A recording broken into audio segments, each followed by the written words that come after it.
রাখাল রাহা যার আজকে ফাঁসি দাবি করছি, সে ক্ষমা চেয়েছে। এখন কি তাকে ক্ষমা করা যাবে? এনসিটিভিতে রাখা ঠিক হবে না, তার কোনো মাফ নাই, একমাত্র ফাঁসি। তাহলে বলছিলাম আমরা সাতেম মুরতাদের শাস্তি চাই। যদি তাদেরকে আইনের আওতায় না আনা হয়, আবার উল্টো একে তো চুরি আবার সিনা চুরি, বলে আপনারা এত গরম হন কেন? নাস্তিকরা বলছে বিষয়টা কেমন হলো? তারা অফেন্সিভ, আমরা ডিফেন্সিভ। যারা ডিফেন্স দেয় এদেরকে অপরাধী বলতেছে, আর যারা আঘাত করছে আমাদের ইমানের উপর, কলিজায়, হৃদয়ে, তাদের কিছুই করা হচ্ছে না। এখনো রাখাল রাহাকে গ্রেফতার করা হয় নাই। ইডেন কলেজ থেকে জুতা পেটা করে সোহেল গালিবকে বের করা হয় নাই। মুসলমান এখনো যা ধৈর্য ধরছে, সামনে তার ধৈর্য ধরবে না। শুধু একটা ক্ষেত্রে শরীয়ত চরম সিদ্ধান্ত দিছে, কান পেতে শুনে রাখো মুসলমান। কোন ব্যক্তি হোক কাফের হোক মুসলিম, সে যদি আল্লাহর শানে বেয়াদবি করে, আল্লাহর হাবিব মুহাম্মদ সাল্লাল্লাহু আলাইহি ওয়াসাল্লামের শানে বেয়াদবি করে, তার একমাত্র শাস্তি মৃত্যুদণ্ড। তওবা করলেও, জোরে বলতে হবে, তওবা করলেও, তওবা যদি ঠিক মতো করে পরকালে বাঁচতে পারে, পৃথিবীতে তার মৃত্যুদণ্ডের কোনো মাফ নাই। এটা ইজমা। এটা কি ইজমা? قد انعقد الاجماع على ان من سب الله ورسوله صلى الله عليه وسلم يكفر ويقتل ولا تقبل توبته। যদি কোনো বেঈমান আল্লাহর শানে, আল্লাহর আখিরি নবী নূর নবীজি মুহাম্মদ সাল্লাল্লাহু আলাইহি সাল্লামের আরশ চুম্বি সম্মানের বিপক্ষে কথা বলে, শরীয়তে ওই কাফেরের নাম সাতেম। সাতেমের শাস্তি হচ্ছে তাকে কাফের ঘোষণা করা হবে, মৃত্যুদণ্ড কার্যকর করতে হবে। তওবা করলেও মৃত্যু থেকে তার মাফ নাই। সেজন্য কুখ্যাত রাখাল রাহা আর ইডেন কলেজের নাস্তিক অধ্যাপক সোহেল গালেব, এই দুই হারামজাদা আল্লাহর শানে বেয়াদবি করছে, আল্লাহর হাবিবের শানে বেয়াদবি করেছে। আমরা তাদের মৃত্যুদণ্ড চাই, কিন্তু এখন পর্যন্ত গ্রেফতার করা হয় নাই। তা আগে ফেসিবাদীরা যা করছে, তোমরা বর্তমান সরকার তো ওই দিকে হাঁটতেছো, তো অনিবার্যভাবে বাংলাদেশে মুসলমানের আর একটা বিপ্লব করতে বাধ্য হবে। গ্রেফতার করো নাস্তিকদের। বলে এটা তাদের বাক স্বাধীনতা, ফ্রিডম অফ স্পিচ। আমরা পাইলে কল্লা কেটে দিব, এটা আমাদের হাতের স্বাধীনতা। ওটা যদি হয় ওদের বাক স্বাধীনতা, আমরা কল্লা কেটে দিব, এটা তাদের আমাদের হাতের স্বাধীনতা।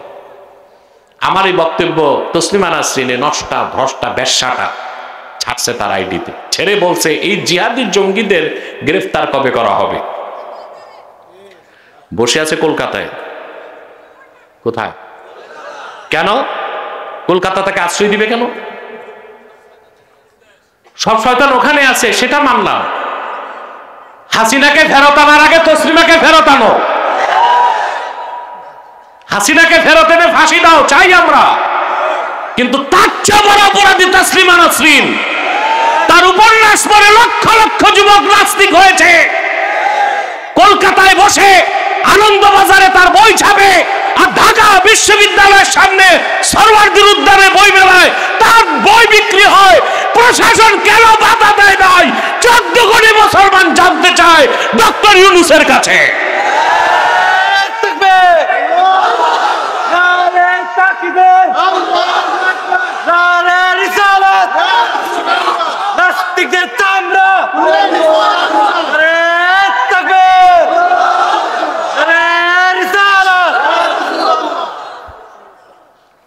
আমরা আন্দোলন আজকে শুরু করেছি, বাকিরা কথা বলুন, মুখ খুলুন।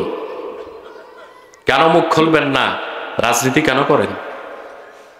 ব্যক্তির চেয়ে কোন মহল কি খুশি করে বাংলাদেশের ক্ষমতায় আসা যাবে না, আসলেও থাকা যাবে না। বুঝতে পারছেন? আগে 15 বছর যারা নির্যাতন করছে, আলেম ওলামার রক্তের রাজপথকে রঞ্জিত করেছে। আয়না ঘরে মানুষকে যে নির্যাতন করেছে, Hulagu Khan, Genghis Khan, Ayub খানও তা করতে পারে না। মাদ্রাসায় আঘাত করছে, মসজিদের ইমামদেরকে অপমান করেছে, ইসলামিক স্কলারদেরকে মামলা দিয়েছে। তারা ছিল হিন্দুত্ববাদীদের দালাল। আর এখন বর্তমান গভর্নমেন্টে কিছু ঘাপটি মেরে বসে আছে যুক্তরাষ্ট্র ইহুদিদের দালাল। কোন দালালের দালালি করে, কোন অপশক্তির দালালি করে বাংলার মসনদে কাউকে ক্ষমতায় আসতে দেওয়া হবে না।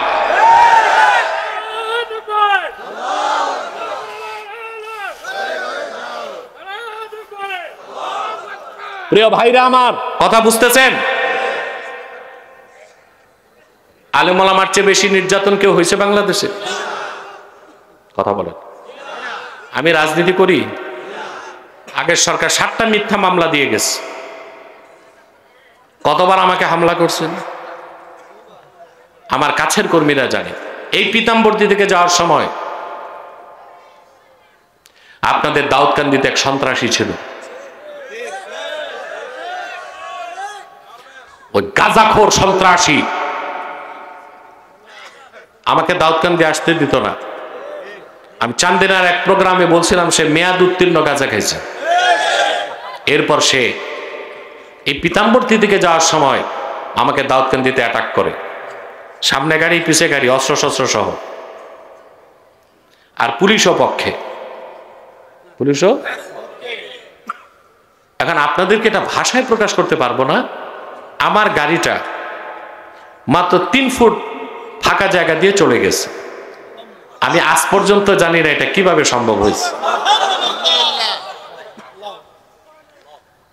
আলহামদুলিল্লাহ, বহুত চেষ্টা করছে হত্যা করতে, মারতে, খুন করতে, পারে নাই তো। আমাদের সাথে তাদের দ্বন্দ্ব ছিল কি রাজনৈতিক না আদর্শের দ্বন্দ্ব? এখন যারা আছে তারাও যদি আমাদের সাথে আদর্শের দ্বন্দ্ব করে তা আমরা চুপ থাকতে তো পারি না। আমাদের তো কোনো পলিটিক্যাল ইন্টেনশন নাই, আছে? আমাদের কাছে আমাদের থিওরি হচ্ছে ব্যক্তির চেয়ে দল বড়, দল থেকে দেশ বড়, দেশ থেকে আমার জান বড়, জান থেকে আমার ঈমান বড়, ইসলাম বড়, কোরআন বড়।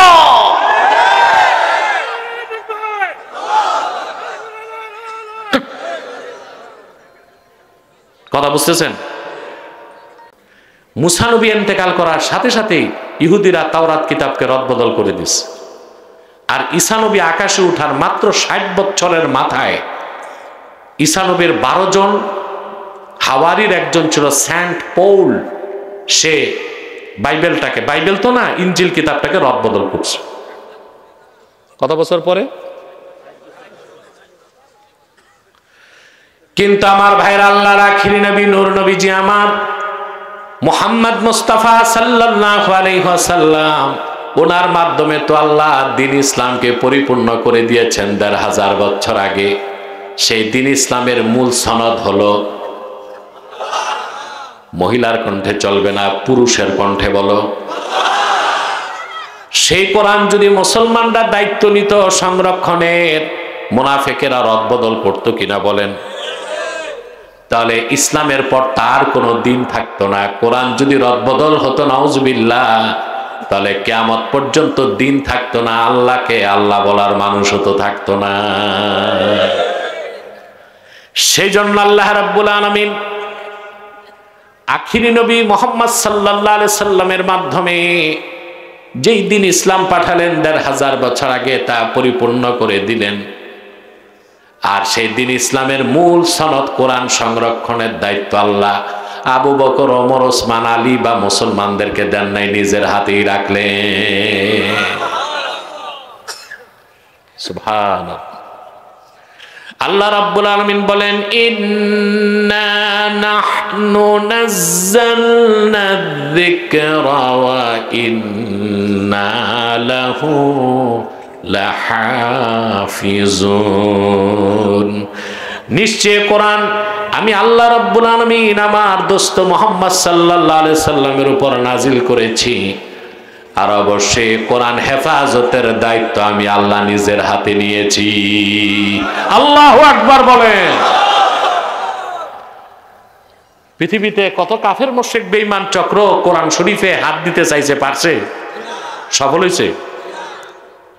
সবচেয়ে নিকৃষ্ট বাতিল ফেরকাগুলোর একটা শিয়া সম্প্রদায়, ওরা চেষ্টা করছিল কোরআন শরীফে হাত দিতে, চেষ্টা করে ব্যর্থ হয়েছে। শিয়াদেরকে আমরা এক দলকে কাফের জানি, আরেক দলের বাতিল জানি। শিয়ারা 12টা ফেরকা। কয়টা? আমাদের দেশে আবার ইরানের পয়সা খায় কিছু শিয়াদের দালাল বেরিয়েছে, শিয়াদের পক্ষেও দালালি করে। মূলত শিয়া দুই প্রকার, 12টা গোত্র, 12টা ফেরকা, মূল দুই ভাগ, আহলুত তাশাইয়্যু কুবরা, আহলুত তাশাইয়্যু সুগরা। যারা আহলুত তাশাইয়্যু সুগরা তাদেরকে আমরা কাফির বলি না, বাতিল বলি। আর যারা আহলুত তাশাইয়্যু কুবরা, যারা বিশ্বাস করে কোরআন শরীফের রদবদল হয়েছে, তাদেরকে আমরা মুসলমান মনে করি না, কাফের মনে করি। এবং তারা চেষ্টাও করছে কোরআন শরীফের রদবদল করার, ব্যর্থ হয়েছে। ঠিক না? কি এটা আবার কি কথা বুঝতেছেন ভাই? আল্লাহর কোরআনের রদবদল হয়েছে, এটা যারা বিশ্বাস করে ওরা মুসলমান না কাফের? ইহুদিরা বিশ্বাস করে কোরআন শরীফের রদবদল হয় নাই, তো শিয়ারা কতটা নিকৃষ্ট আহলুত তাশাইয়্যু কুবরা যারা মনে করে কোরআন শরীফের রদবদল হয়েছে। নাউজুবিল্লাহ বলে। চেষ্টাও করছে তারা, কি করছে? ব্যর্থ হয়েছে। কি হয়েছে? ইরান থেকে কোরআন শরীফ ছাপছে, বুঝলেন? ওখানে একটা সূরার নাম দিয়েছে সূরাতুল ওয়ালায়া। কি না? নাউজুবিল্লাহ বলবেন না? কোরআন শরীফে ওলায়া নামে সূরা আছে। এটা হচ্ছে সূরা ইনশিরা, আলাম নাশরা। আয়াত আছে 8টা, আল্লাহ নাজিল করছেন 8টা আয়াত, ওরা একটা ঢুকাইছে। ঢুকাইতে তো পারে নাই, চেষ্টা করছে। আলাম নাশরাহ লাকা সাদরাক ওয়া ওয়াদানা আনকা উযরাক আল্লাযী আনকাদা যাহরাক ওয়া রাফা'না লাকা যিকরাক ওয়া জাআলনা আলিয়ান সাহরাক। নাউজুবিল্লাহ বলবেন না? আমি কি কবরস্থানে না মাহফিলে? তো নাউজুবিল্লাহ বলতে বললাম, তারপর বললেন কেন? বুঝেন নাই? এই যে ওয়া জাআলনা আলিয়ান সাহরাক, এই আয়াতটা ওরা ঢুকাবার চেষ্টা করছে। তাহলে আহলুত তাশাইয়্যু কুবরা যারা বড় শিয়া, মুসলমান না কাফের? হাজার চেষ্টা করেও আল্লাহর কোরআনের একটা অক্ষর রদবদল করা সম্ভব হয় নাই। 1500 বছর পার হয়েছে, কিয়ামত তক সম্ভব হবে না। এটাই দ্বীন ইসলামের মহাসত্যতার সবচেয়ে বড় ডকুমেন্ট। আল্লাহু আকবার। নবীর পর নবী আসার একটা কারণ আল্লাহ বাকি রাখেন না। আল্লাহ রাব্বুল আলামিন নবুয়তের রিসালাতের দরজা চিরতরে বন্ধ করে দিয়েছেন 1500 বছর আগে। সুবহানাল্লাহ। আসমান থেকে আল্লাহর কাছ থেকে ওহী আসাও চিরতরে বন্ধ করে দিয়েছেন। সেই জন্য আল্লাহ তার হাবিব মুহাম্মদ সাল্লাল্লাহু আলাইহি সাল্লামের মাধ্যমে যে দিনকে পরিপূর্ণ করলেন, তা সহজ করে দিলেন, সাবলীল করে দিলেন, পরিপূর্ণ করে দিলেন। সুবহানাল্লাহ বলবেন না?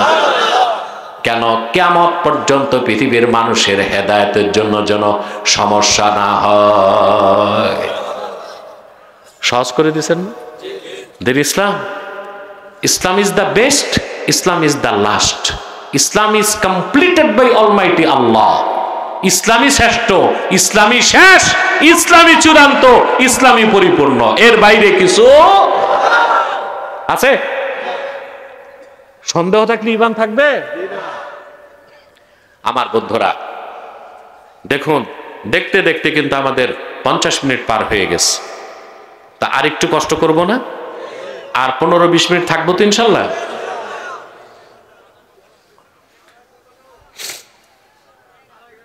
সাবধান, সময় বেঁধে দিবা না। না, এটা বেয়াদবি না, এটা তো মহব্বত, ভালোবাসা, কোরআন শরীফের মজা। বেঁধে দিতে কেন না করছি? বেশি সময় কম কথা না শুনে, কম সময়ে বেশি কথা শুনলে লাভ বেশি, ঠিক না? তো বলছিলাম দ্বীন ইসলামকে আল্লাহ পরিপূর্ণ করছেন, আর এই দিন থাকবে কিয়ামত তক। এই জন্য এটা আল্লাহ সহজ করছেন। কি করছেন? বুঝার জন্য সহজ, মানার জন্য সহজ। দিন ইসলামের মধ্যে নাই অযৌক্তিক বাড়াবাড়ি, আবার নাই মাত্রাতিরিক্ত ছাড়াছাড়ি। সুবহানাল্লাহ বলে। আমার ভাইয়েরা খেয়াল করে দেখুন, আল্লাহ সুবহানাহু ওয়া তাআলা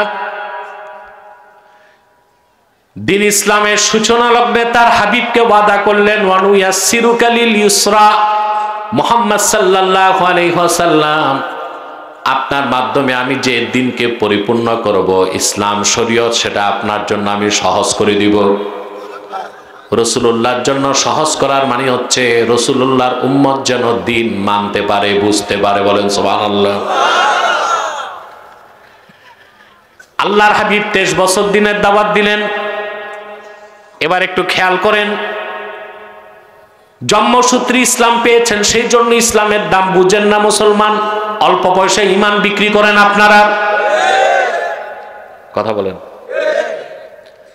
আদম থেকে ঈসা পর্যন্ত লাখের উপর পয়গম্বর, হাজার হাজার বছর দিনের দাওয়াত দিয়েছেন, দিন পরিপূর্ণ হয় নাই। কিন্তু মুহাম্মদ সাল্লাল্লাহু আলাইহি ওয়াসাল্লাম ১৫০০ বছর আগে মাত্র 23 বছর দিনের দাওয়াত দিয়েছেন। আল্লাহ রাব্বুল আলামিন সেই দিনকে পরিপূর্ণ করে দিলেন। তাহলে লাখের উপর পয়গম্বরের মেহনতকে এক পাল্লায় দিলেও আল্লাহর হাবিবের 23 বছরের মেহনতের সমান ওজন তো হবে না। সুবহানাল্লাহ। দিনকে আল্লাহ সহজ করে দিয়েছেন, বুঝার জন্য, মানার জন্য। সুবহানাল্লাহ। দিন ইসলামে অযৌক্তিক কোনো কিছু, বাড়াবাড়ি, সারাসারি। সুবহানাল্লাহ। শরীয়তকে মানার ক্ষেত্রে আল্লাহ মধ্যপন্থা নির্ধারণ করে দিলেন। কি পন্থা? তবে অবশ্যই মনে রাখবেন, ইসলাম শুধু মধ্যপন্থা দেয় নেই, চরম পন্থাও দিছে, শিথিল পন্থাও দিছে। আমি ব্যাখ্যা করে দিব সামনে ইনশাআল্লাহ, এবং খুব কম সময়ের মধ্যেই। ইসলামের কোনো একটা জিনিস তো কঠিন নাই। পূর্বে আল্লাহ নবীদেরকে শরীয়ত দিতেন, কত কঠিন ছিল। হাদিস শরীফ সাক্ষ্য দেয়, পূর্বের কোন নবীর, পূর্বের দেখা গেছে বনি ইসরায়েলের পয়গম্বরদের শরীয়তে কাপড়ে যদি নাপাক লাগতো, কেচি দিয়া কেটে ফেলে দিতে হইত। আর আল্লাহ তার হাবিবের শরীয়তে বিধান করে দিয়েছেন, 3 বার ভালো করে ধৌত করলে কাপড়টা পাক হয়ে যাবে। সুবহানাল্লাহ। পূর্বের নবীদের শরীয়তের মধ্যে তওবা ছিল কঠিন। কি ছিল? ঈমান আনার পরে যদি কেউ কুফর করত, তার তওবা করার পরও মৃত্যুদণ্ড কার্যকর ছিল। কি ছিল? কিন্তু আল্লাহর হাবিব মুহাম্মদ সাল্লাল্লাহু আলাইহি ওয়াসাল্লামের দ্বীন ইসলামে শরীয়তে আল্লাহ বিধান রেখেছেন, যদি কেউ ঈমান আনে, আবার যদি কুফর করে, আবার তওবা করে ঈমান আনার সুযোগ আছে। যেমন মুসা নবী, আগের নবীর উদাহরণ দিচ্ছি। মুসা নবী বনি ইসরায়েলকে রেখে তুর পাহাড়ে গেছেন, বুঝলেন? হারুন আলাইহিস সালাম আছেন। হারুন নবী, খেয়াল করেন খুব মনোযোগ দিয়ে। বনি ইসরায়েলের মধ্যে এক দুষ্ট লোক ছিল, সামেরি। সে ছিল ইঞ্জিনিয়ার, প্রকৌশলী। শয়তান এটার উপর সওয়ার হয়েছে। মুসা নবী আসতেছেন না, সে বনি ইসরায়েলকে বুঝালো মুসা আর আসবে না, পালাইছে। বনি ইসরায়েলের মহিলাদের কাছ থেকে সোনা রূপা জমা করে আগুনে গালায় একটা বাছুর বানাইছে। কি বানাইছে? সামিরি দেখেছিল হযরত জিবরিল মাঝে মধ্যে যে আসতেন, তো ঘোড়ার পা যেখানে পড়তো ওখানে ঘাস হয়ে যেত। বরকতের মাটিটা সে পোটলা বেঁধে রেখে দিছে। সোনার উপর বাছুর বানায় মুখের মধ্যে মাটি দিতেই এটা হাম্বা হাম্বা শুরু করছে। তো সামিরি বলল, মুসা তো আর আসবে না, আর আমাদের পক্ষে তো আল্লাহর ইবাদত সম্ভব না, তো এখন থেকে বাছুরেরই ইবাদত কর। নাউজুবিল্লাহ বলবেন না? মুসা নবী ফিরে এসে শিরকি কাজ দেখে বাম হাতে তার বড় ভাই হারুনের দাড়ি ধরে ডান হাতে একটা চপেটাঘাত করছে। মুসা নবীর এই পন্থাটা মধ্যম পন্থা ছিল না, চরম পন্থা। বড় ভাই আবার নবী, ধরছেন দাড়ি দিছেন, নওয়াজবিল্লাহ, ঈমান নষ্ট হয়ে যাবে আপনি। মুসা তো নবী ছিলেন, উনি অন্যায় করে নাই, সবটাই ঠিক করছেন। কথা বুঝতেছেন? বাম হাতে দাড়ি ধরে ডান হাতে একটা লাগাই দিচ্ছেন। হারুন বললেন, আরে ভাই, লা তাখুজ বিলেহিয়াতি, দাড়িটা এমনি ধরো না, তুমি শোনো আগে। মুসা নবী বললেন, আপনি থাকতে ও শিরকে কেমনে লিপ্ত করছে? বলে, আমি বাধা দিছি, শোনে নাই, আমি কি করব? মুসা নবী আল্লাহর কাছে হাত তুলে বলেন, আল্লাহ তাদের মাফ করে দাও। আল্লাহ বললেন, তাদের তওবা করতে বলো, তবে তওবার পর মৃত্যুদণ্ড কার্যকর করো। সমস্ত বনি ইসরায়েলের যারা শিরকের কাজে লিপ্ত হয়েছে সবাইকে আল্লাহ তাআলা তওবার সুযোগ দিলেন, তওবা কবুল করলেন, কিন্তু মৃত্যুদণ্ডকেও কার্যকর করলেন।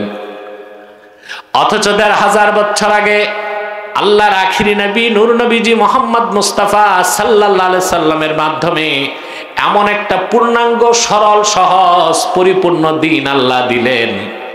ওই দিনের বিধান হলো, কেউ যদি শিরক করে, কুফর করে, খালেস দিলে তওবা করে আল্লাহ তারে মাফ করে দিবেন।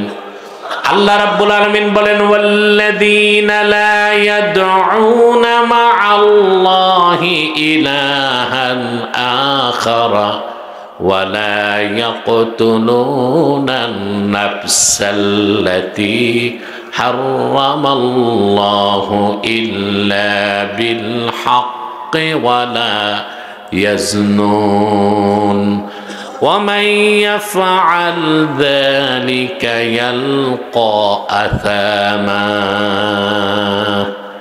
আল্লাহ রাব্বুল আলামিন বলেন, আর যারা মহান আল্লাহর সাথে অন্য কাউকে ইলাহ বলে ডাকবে না, জিনা করবে না, মানুষ হত্যা করবে না, আল্লাহ তাদের মাফ করে দিবেন।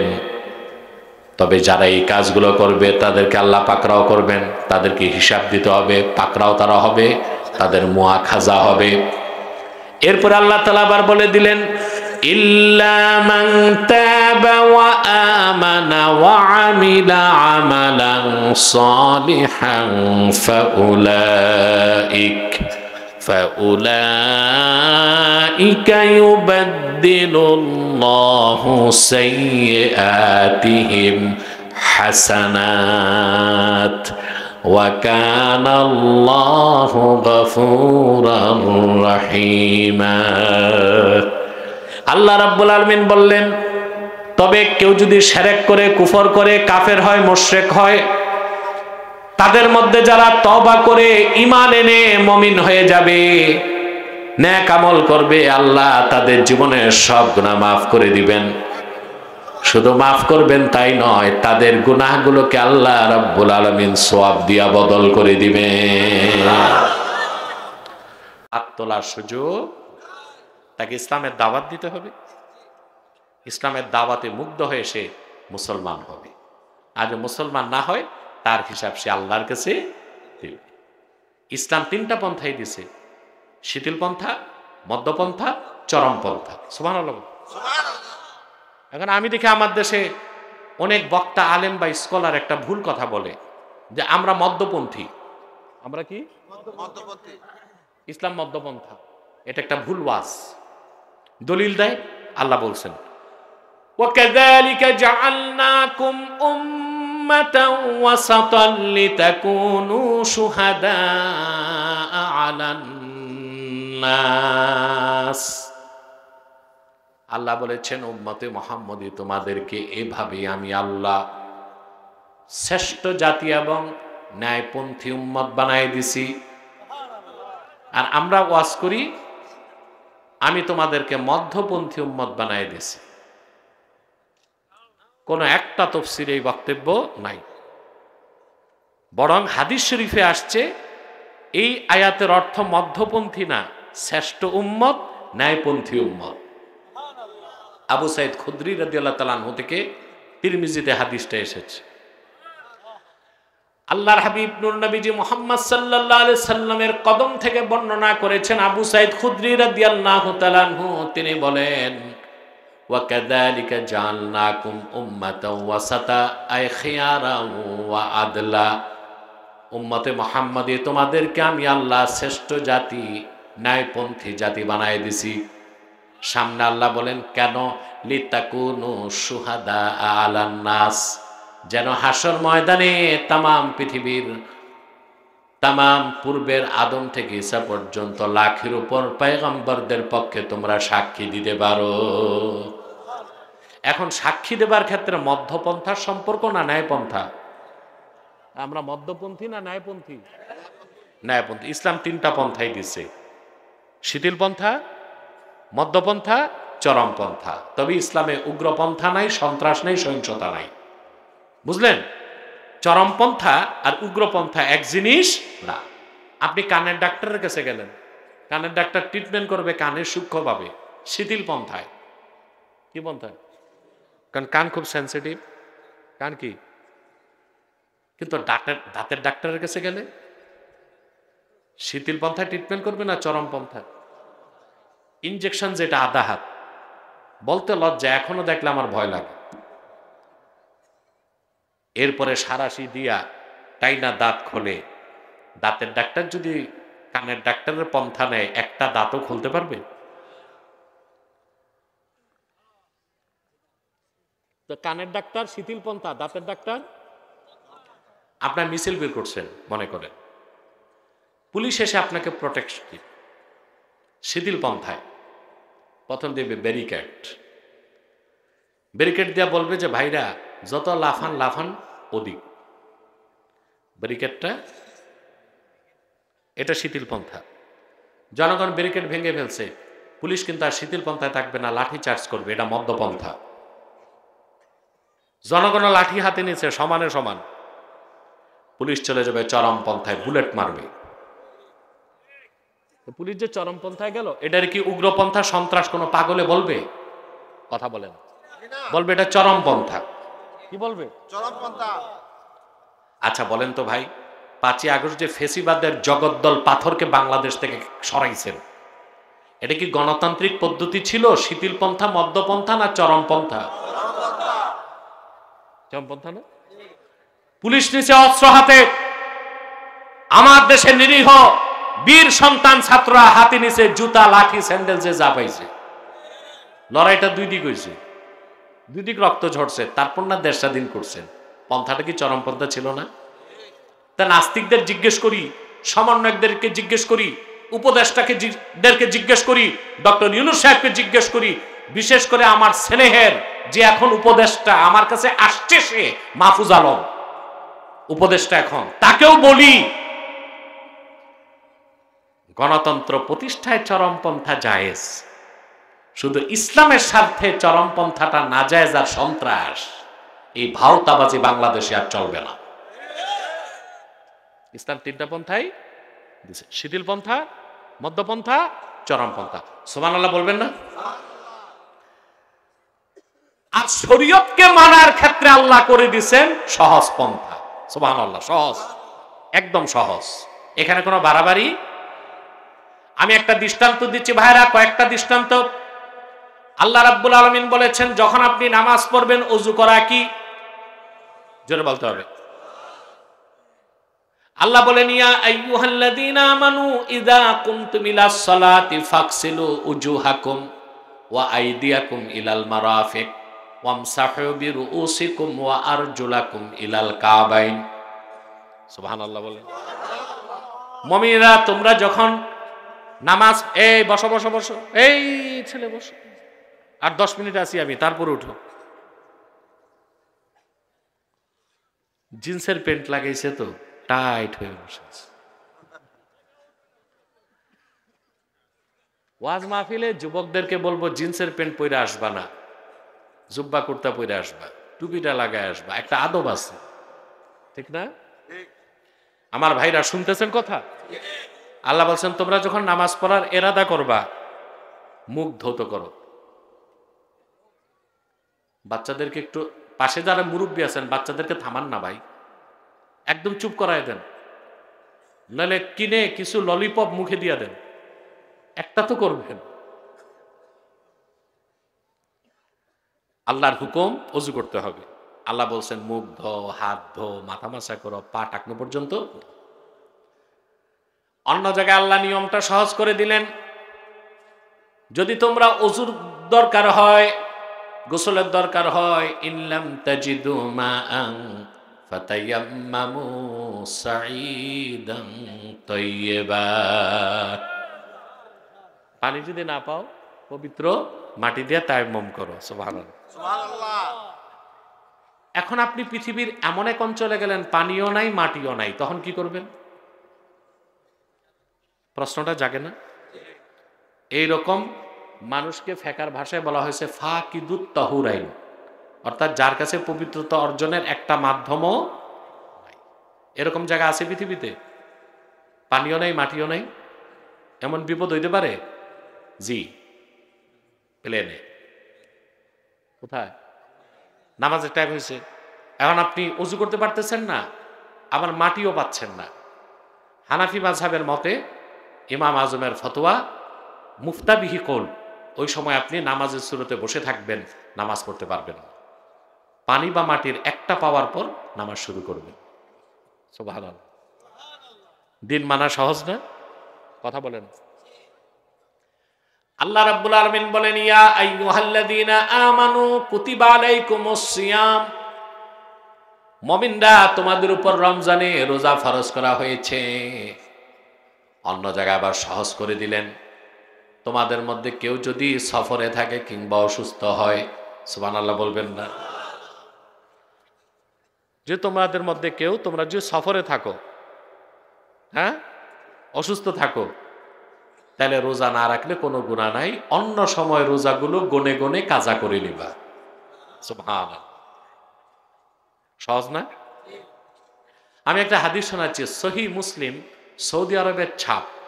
আমার স্মরণ শক্তি যদি ঠিক হয় তাহলে পৃষ্ঠাটা মিলবে, নাম্বারটা, হাদিস নাম্বার 1111। কত? আমি হাদিসটি বলতেছি, নাম্বারটা একটু আমার স্মৃতি বলতেছে 1111। এক ব্যক্তি রমজান মাসে, এক সাহাবী দৌড়ায়া আল্লাহর হাবিব সাল্লাল্লাহু আলাইহি ওয়াসাল্লামের কদমে আসছেন, এসে বলেন, ইয়া রাসূলুল্লাহ, হালাকতু ইয়া রাসূলুল্লাহ সাল্লাল্লাহু আলাইহি ওয়াসাল্লাম, আয় আল্লাহর হাবিব সাল্লাল্লাহু আলাইহি ওয়াসাল্লাম, আমি তো ধ্বংস হয়ে গেছি।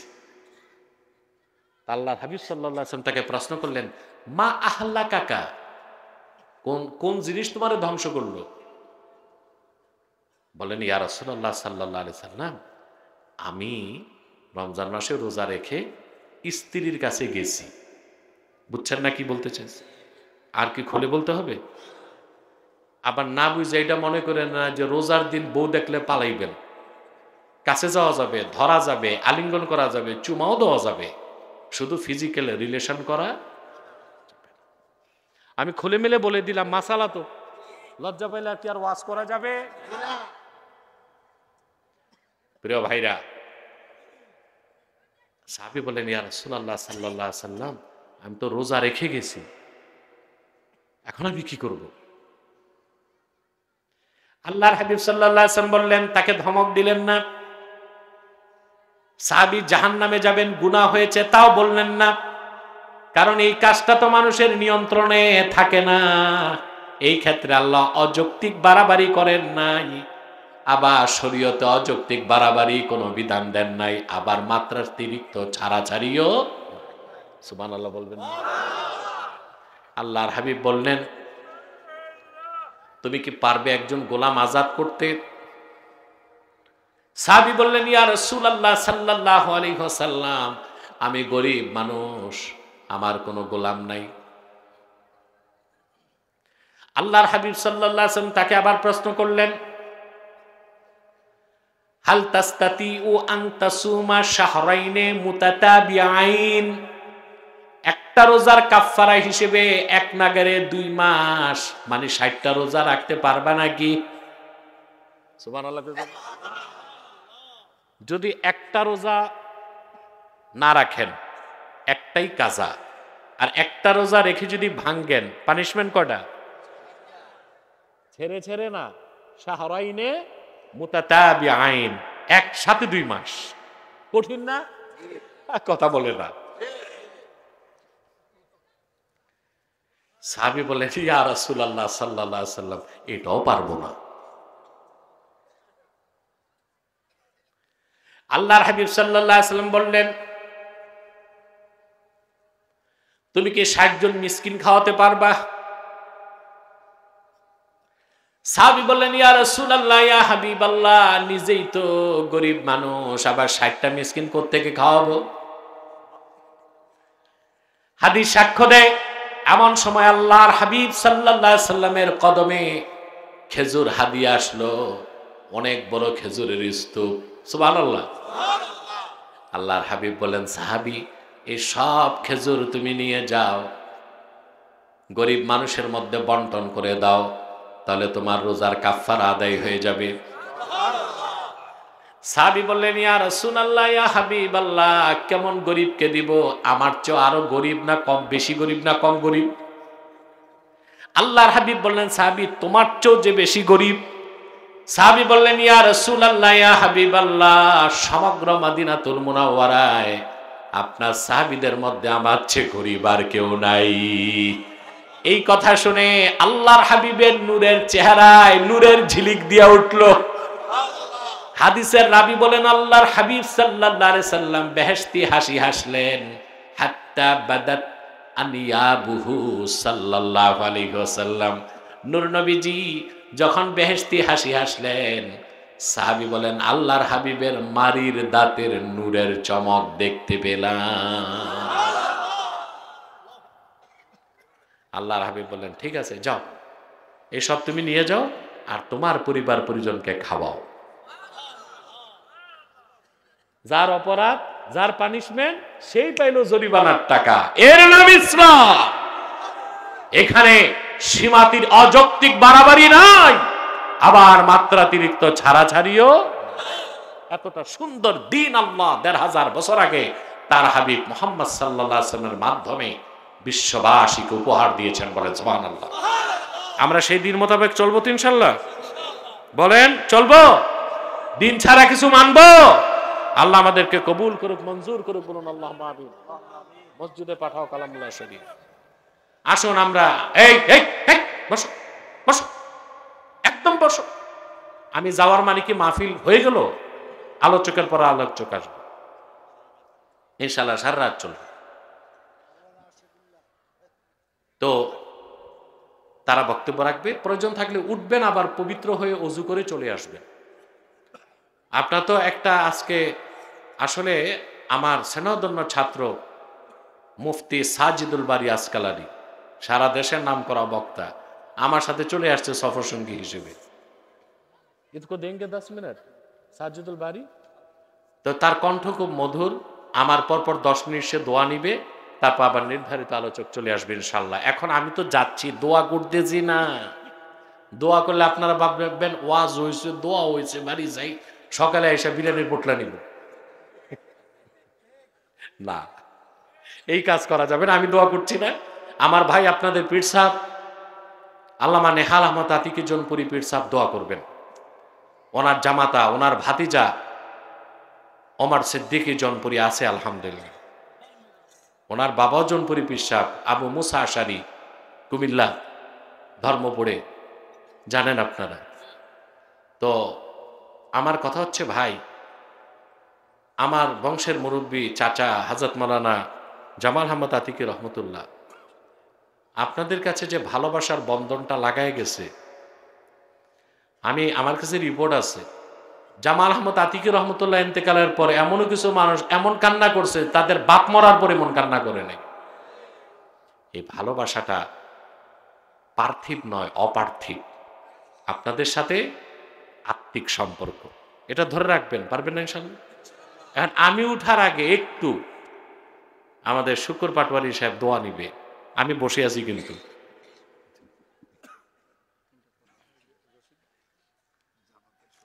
আচ্ছা আচ্ছা আচ্ছা আচ্ছা, হুমায়ুন সাহেব মাইকটা বলে দেন না। আসসালামু আলাইকুম ওয়া রাহমাতুল্লাহ। আউযু বিল্লাহি মিনাশ শাইতানির রাজীম। বিসমিল্লাহির রাহমানির রাহিম। নাহমাদুহু ওয়া নুসাল্লি আলা রাসূলিল কারীম। সম্মানিত আজকের এই পবিত্র জলসার সম্মানিত প্রধান আলোচক, বাংলাদেশের নক্ষত্র, আমাদের সবার পরিচিত, আমাদের বাংলাদেশের গর্ব জনাব এনায়েতুল্লাহ আব্বাসী, উপস্থিত ওলামায়ে কেরাম, মঞ্চে বসা আমাদের সবার পরিচিত আমাদের মধ্যবেরী অহংকার